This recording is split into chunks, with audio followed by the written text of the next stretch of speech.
Towards Travel. Author Jonathan Swift.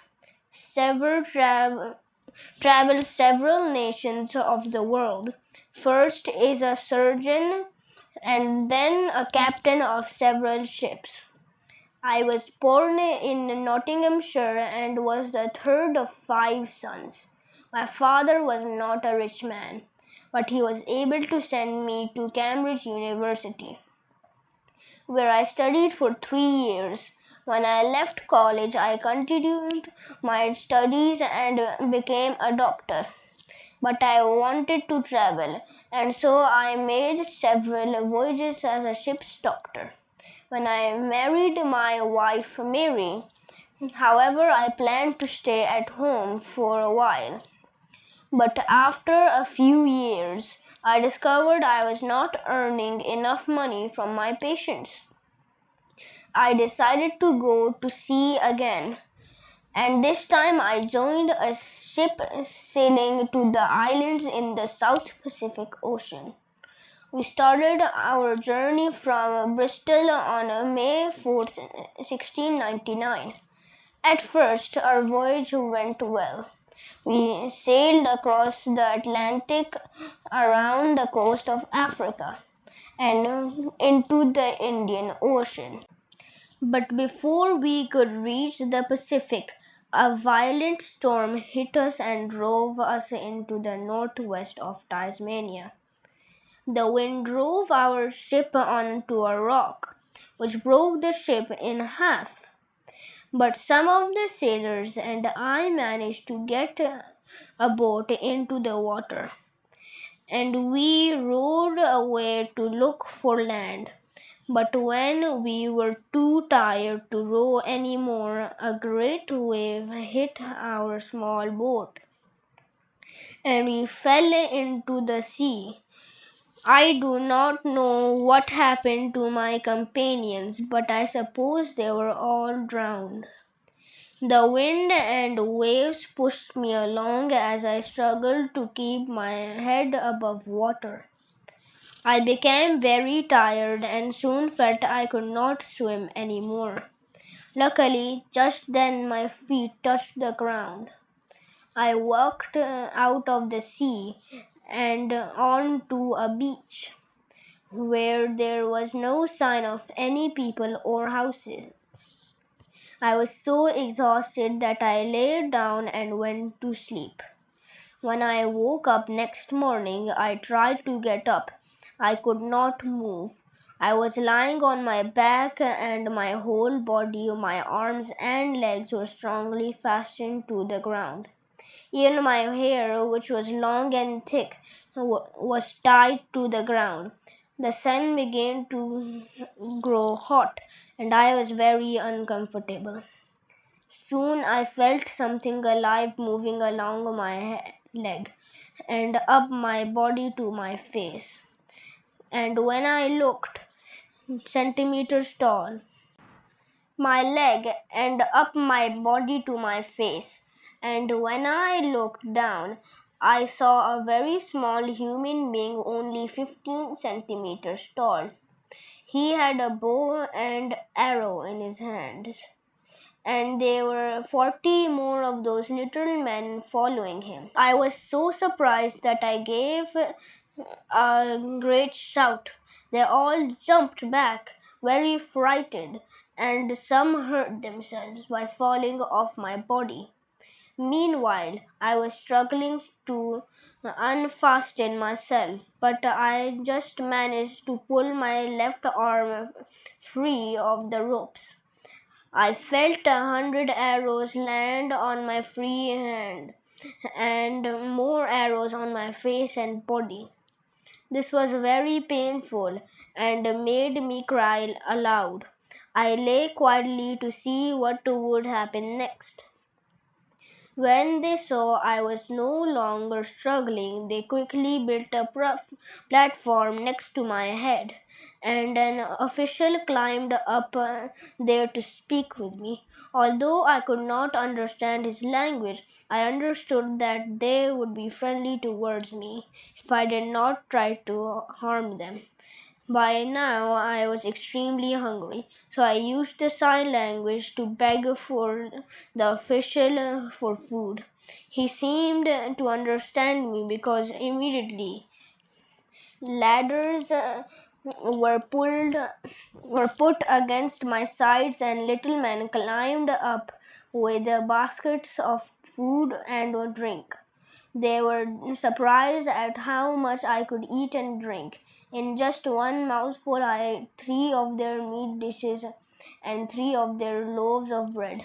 I drank 2 of their barrels of wine and was still thirsty because that was only half a liter.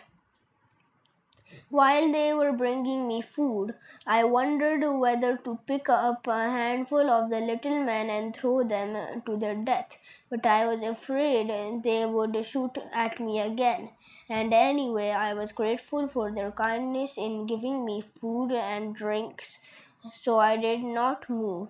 After some time, another official climbed up to the platform and spoke to me. From his signs, I understood that they were going to move me. The king of this country, which was called Lilliput, had ordered his people to carry me to the capital city, about a kilometer away. I made signs to ask whether I could be untied, but the official politely refused. While I was eating, a platform had been prepared to carry me. The people of Lilliput, known as the Lilliputians, are very intelligent and clever with their hands. For me, 500 men built a special wooden platform with 22 wheels. 900 of the strongest men worked for about 3 hours to lift me onto the platform, and 1,500 of the king's largest horses, each 11 and a half a centimeter high, pulled me to the capital. I did not know about any of this because they had put sleeping powder in my wine, and I was a deep sleep. The king had decided I would stay in the largest available building just outside the city gates. Its door was only a meter high and half a meter wide, so I could only get inside on my hands and knees. My guards put 91 chains on my left leg so that I could not escape. Then they cut the ropes that tied me, and I was able to. As I stood up, I heard cries of the astonishment all around me. I felt rather miserable, but at least I could walk about now in 2 meter circle. I was certainly an interesting sight for the Lilliputians, who had come out of the city in crowds of several thousands to see me. Now I had a good view of this countryside. The fields looked like flower beds in a garden, and even the tallest trees were only 2 meters high. I was soon visited by the king himself. He had a strong, handsome face and is very popular among his people. He arrived with his queen, his children, and his lords and ladies, all dressed in beautiful gold and silver clothes. And in order to make conversation easier, I lay on my side so that my face was close to him. I spoke to him in all the languages I knew, but we still did not understand each other. The king ordered his people to make me a bed using 600 Lilliputian beds. It was not very comfortable, but it was better than sleeping on the stone floor. He ordered the crowds of sightseers to go back to their flowers so that the work of the country could continue and I would not be annoyed. For a long time he discussed with his lords in private what should be done with me. I was told all this later by a good friend of mine. Clearly, such a large person could be danger to his small people. At last, it was decided alive.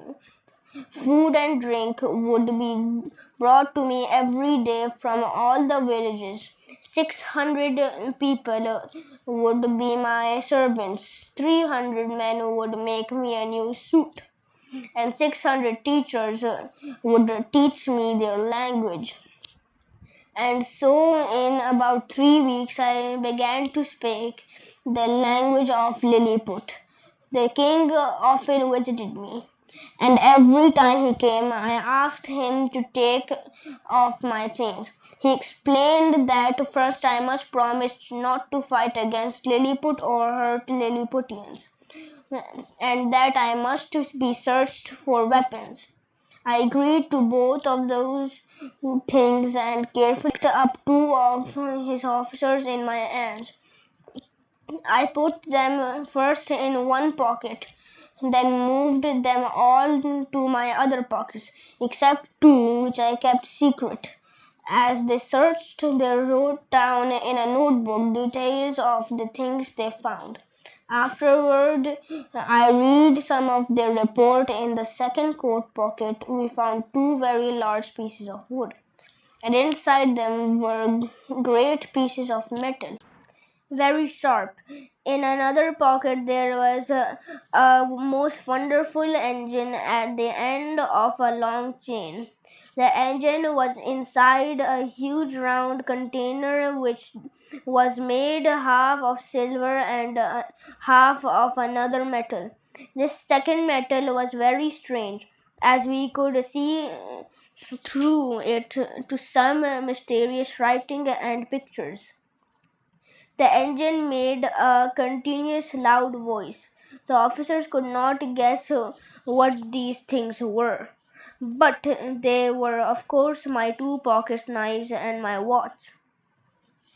They also found my comb, a purse with several gold and silver coins, my gun, and bullets. The king wanted to know what the gun was used for. Bring it out, he ordered me, and show me how it works. I took the gun out and pulled a bullet into it. Don't be afraid, I warned the king. Then I fired the gun into the air. It was the loudest noise the Lilliputians had ever heard. Hundreds of them thought they were dead and fell down. The king himself was very frightened, as I gave my gun to the officers to keep. I warned them to be careful with it. They allowed me to keep all my other things, and I hoped that one day soon I would be free. I was careful to behave as well as possible. They persuaded the king to give me my freedom. The Lilliputians soon began to lose their fear of me. They called me Man Mountain. Sometimes I lay down and let them dance on my hand. And from time to time, children came to play games in my hair. By now, I was able to speak their language well. One day, the king invited me to watch the regular entertainments, which are greatly enjoyed by him, his family, and his lords and ladies. I was interested in the rope dancing. A very thin rope is fixed 30 centimeters about the ground. People who want to become the king's most important officials jump and dance on this rope. and whoever jumps the highest without falling gets the best job. Sometimes the king orders his lords to dance on the rope to show that they can still do it. This sport is, of course, rather dangerous, and there are occasional deaths as a result. It seems a strange way of choosing officials. There was another interesting entertainment. The king holds a stick in front of them and sometimes moves it up and down. One by one, people come to him and jump over the stick or crawl, go on jumping and crawling as the king moves the stick. The winner is the one who jumps and crawls for the longest times, and he receives a blue ribbon to wear round his waist.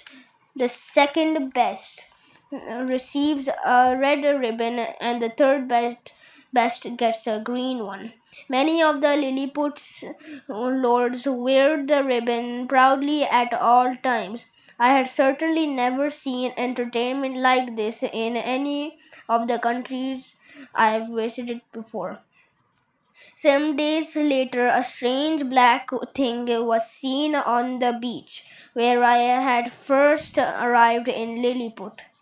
When the people realized it was not alive, they decided it must belong to the man mountain, and the king ordered them to bring it to me. I thought I knew it what it was. When I it was arrived, it was rather dirty because it has been pulled along the ground by horses. But I was delighted to see that it was in fact my hat. I lost it in the sea when swimming away from the ship.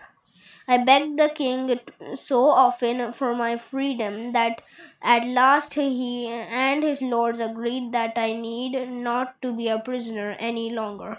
However, I had promised certain things: to help Lilliputians in war and peace, to give 2 hours warning before visiting to their capital so that people could stay indoors, to be careful not to step on any Lilliputians or their animals, to carry out important messages for the king if necessary, to help the king's workmen carry heavy stones, to stay in Lilliput until the king allows me to leave. On his side, the king promised I would receive food and drink, enough for 1,724 Lilliputians. I agreed to everything at once. My chains were broken, and I was free at last. The first thing I did was visit the capital city. The people were warned so that they would not be in danger. I stepped carefully over the wall, which was less than a meter high, and walked slowly through the two main streets. It is usually a very busy city, with shops and markets full of people. But today was the streets were empty. There were crowds watching me from every window. In the middle of the city is the king's palace. The king had invited me to enter it, so I stepped over the surrounding wall into the palace garden.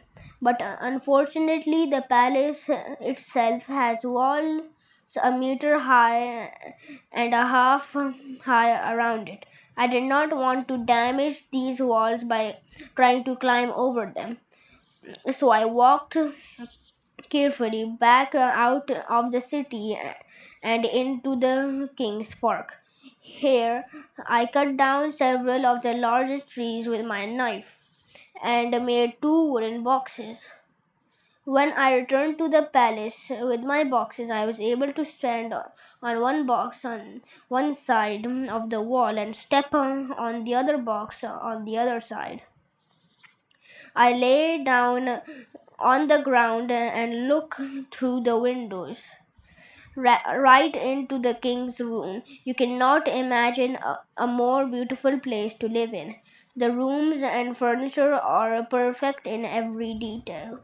As I was looking in, I could see that queen surrounded by her lords and ladies. She kindly put her hand out of the window for me to kiss. I think I should give you some general information about the Lilliput. Most Lilliputians are about 15 centimeters tall. The birds and animals are, of course, much smaller than the people, and the tallest trees are only a little taller than I am. All the crimes here are punished. But if someone is accused of a crime and then it's proved that the accuser is liar, the accuser is immediately killed. Lilliputians believe that there are two sides to the law. Criminals must be punished, but of the good people, character must be rewarded. So if a man can prove that he's obeyed every law for 6 years, he receives a present of money from the king. They also believe that any man who is honest, truthful, and good can serve his king and country. It is more important to have a good character than to be clever or intelligent. However, only those who believe in God are allowed to be the king's officials. Many of their laws and customs are very different from ours, but human nature is the same in every country. The Lilliputians, like us, have learned bad ways. Choosing officials because they are able to dance on a rope is just one example. Adventures in Lilliput. About 2 weeks after my visit to the capital, I was visited by one of the king's most important officials. His name was Well Russell, and he helped me many times since I arrived in Lilliput. I started my conversation. I'm so glad that they've taken away my chains, I told him. Well, my friend, he answered, let me tell you something. You're only free because the king knows we're in a very dangerous situation. Dangerous? I cried. What do you mean? Lilliput has enemies at home and abroad, he explained. For 6 years now, we've had two political groups, the High Heels and the Low Heels. Perhaps the High Heels were more popular in the past, but as you can see, our present king and all his officials were the lowest Heels. The two groups hate each other, and a high heel will refuse to speak to a low heel. That's the problem in Lilliput. Now we're getting information that the people of Blefusca are going to attack us. Have you ever heard of the Blefusca? It's an island very near us, almost as large and important as Lilliput. They've been at war with us for 3 years, you see. But how did this start? I asked. Well, you know, of course, that most people used to break their boiled eggs at the larger end.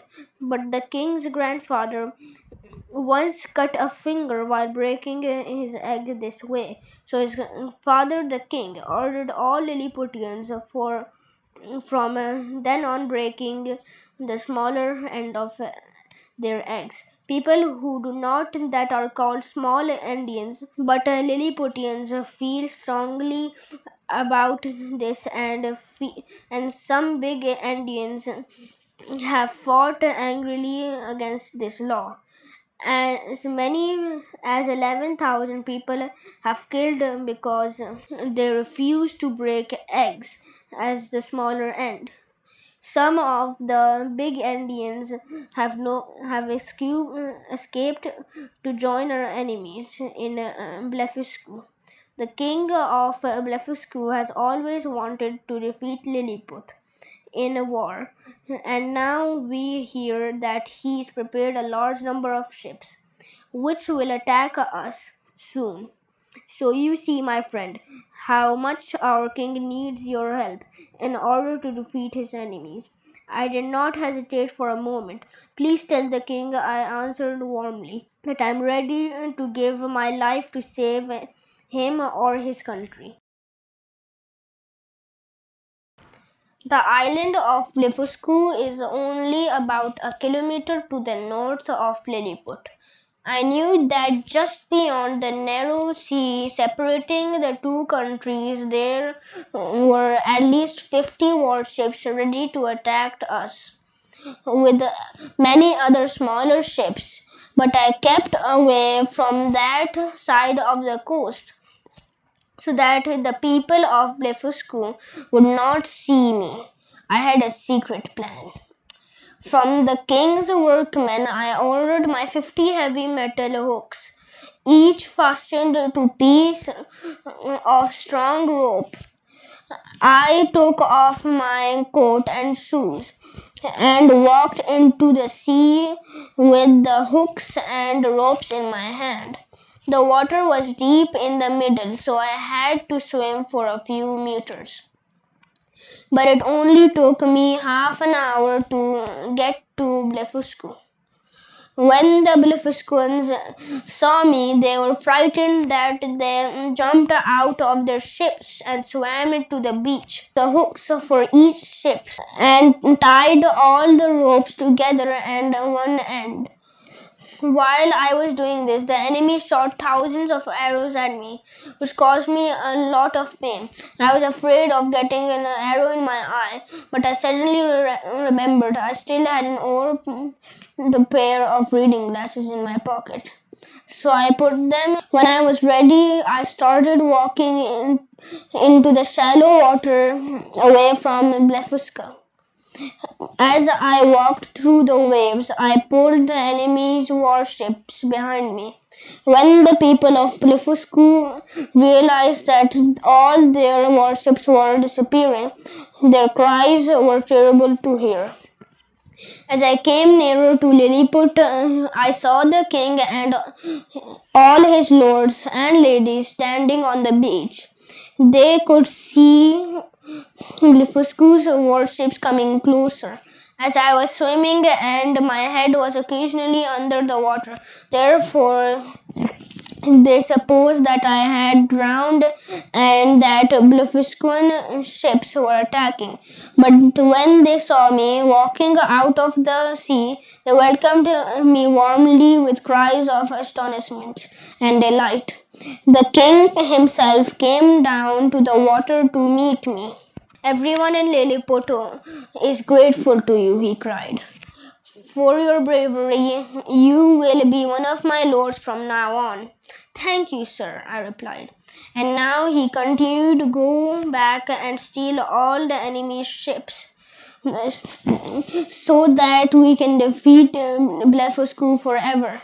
We'll destroy the big Indians and I'll become the king of the whole world.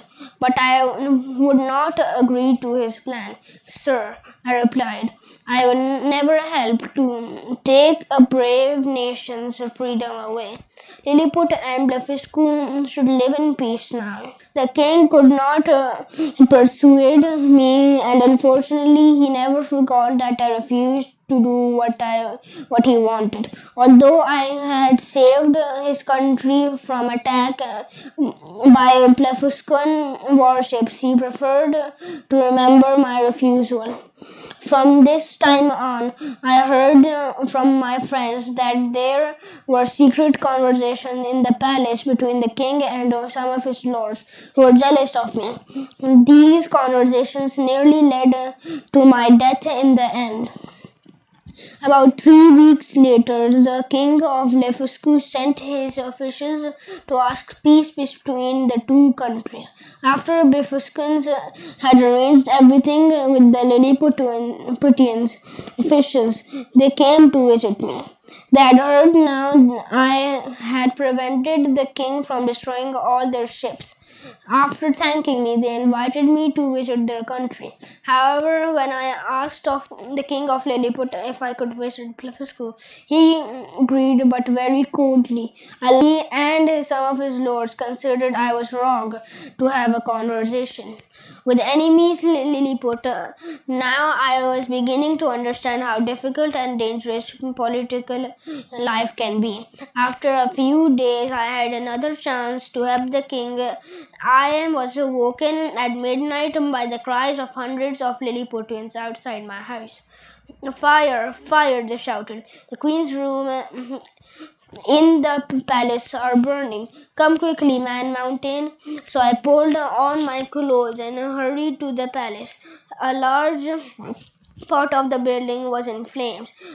People were climbing ladders up the walls and throwing water on the flames, but the fire was burning more strongly every minute. At least the queen and her ladies had escaped, but there seemed to be no way of saving this beautiful palace. Suddenly I had an idea. The evening before I had drunk a lot of good wine, and very luckily I had not made water fire, and the lovely old building was safe. I went home without waiting for the king's thanks because I was not sure what he would say. Although I had certainly saved the palace, I knew it was a crime punishable by death to make water anything near the palace. I heard later that the queen was so angry that she refused to enter any of the damaged rooms ever again and promised to take her revenge on me.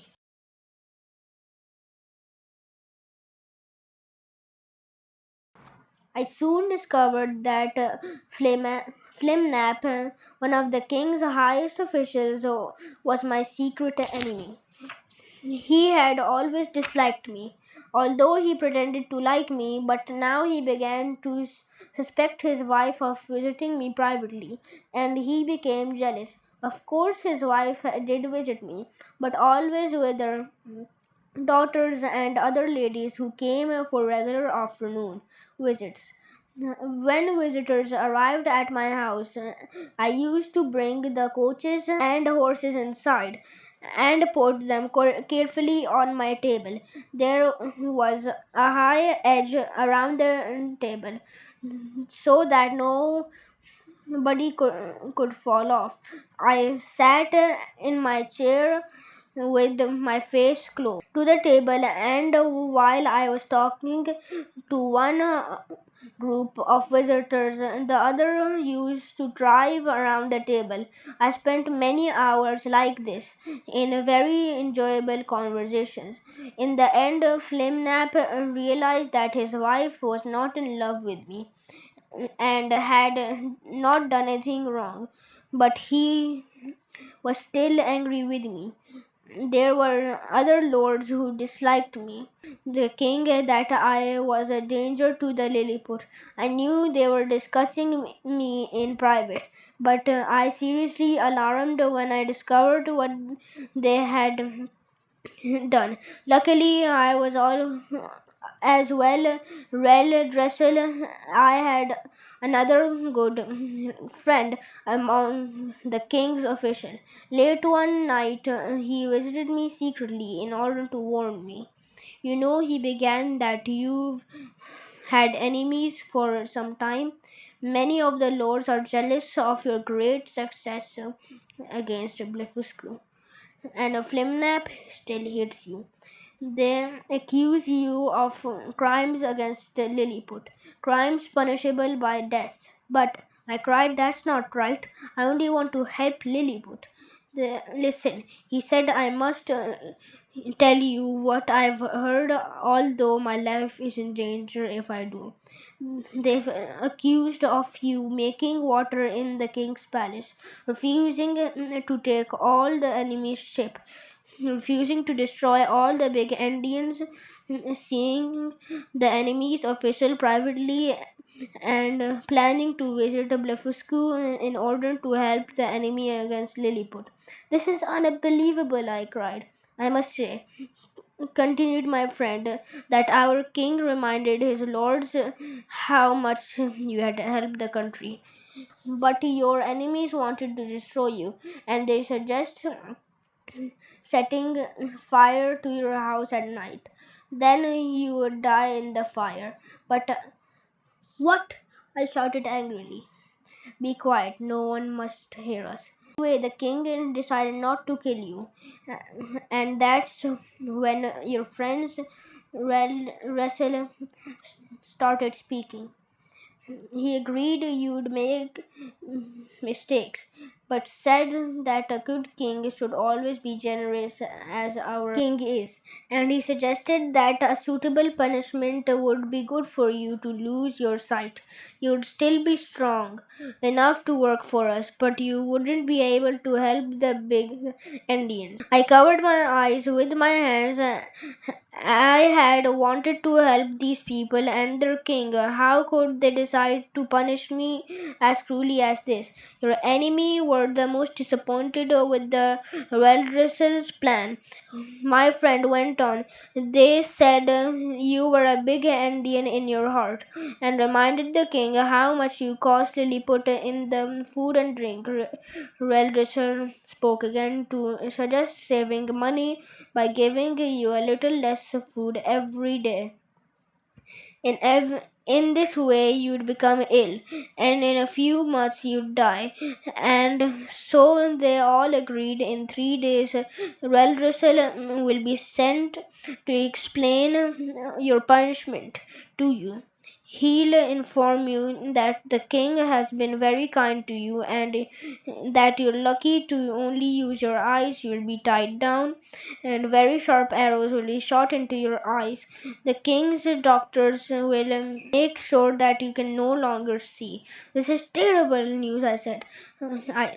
But thanks for warning me, my friend. You alone must decide what to do, he replied, and now I must leave you that no one suspects me of warning you. When I was alone, I thought that the situation for a long time. Perhaps I was wrong, but I could only not see that the king was being kind and generous in ordering such an inhuman punishment. What should I do?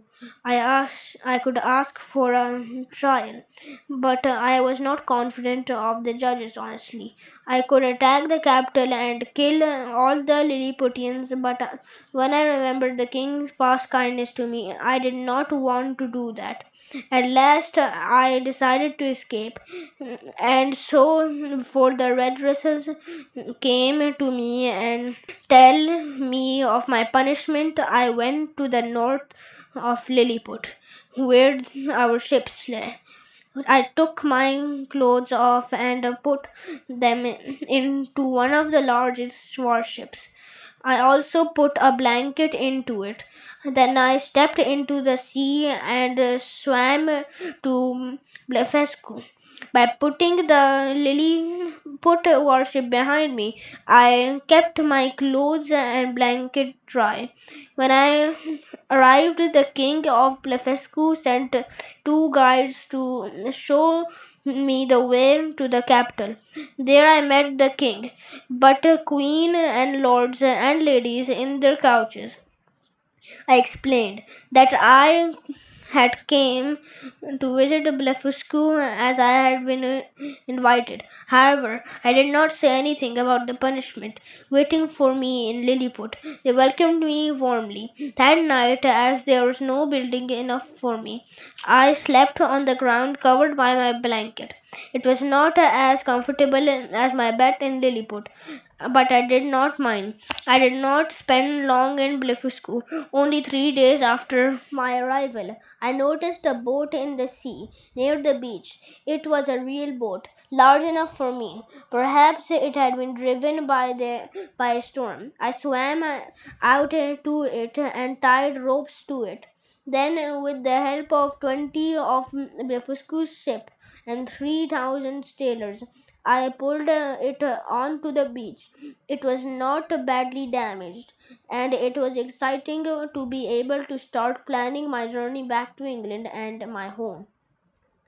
During this time, the king of Lilliput had written to ask the king of Blefuscu to send me back as a prisoner, so that I could receive my punishment. The king of Blefuscu, however, replied that I was too strong to be taken prisoner, and that I would soon be returning to my country anyway. Secretly invited me to stay and helped him in Blefuscu. But I no longer believed in the promises of the king or their officials, so I politely refused. I was now impatient to start my voyage home, and the king ordered his workmen to repair the boat and prepare everything I needed. I had the meat of 100 cattle and 300 sheep to eat on the journey, and I also had some live animals to show that to my friends in England. About 1 month later, I left Blefuscu on September 24th, 1701. The king, the queen, and their lords and ladies all came down to the beach to wave goodbye. After sailing all day, I reached a small island where I slept that night. On the third day, September 26th, I saw a sail and was delighted to discover that it was an English ship on its way home to England. The captain picked me up and I told him my story. At first, he thought I was mad, but then I took the live animals out of my pockets to show him. He believed me. We arrived home at last on April 13th, 1702, and I saw my dear wife and children again. At first, I was delighted to be at home again. I earned quite a lot of money by showing my Lilliputian animals to people, and in the end, I sold them for a high price. But as the days passed, I became restless and wanted to see more of the world. And so, only 2 months later, I said goodbye to my family and sailed away again.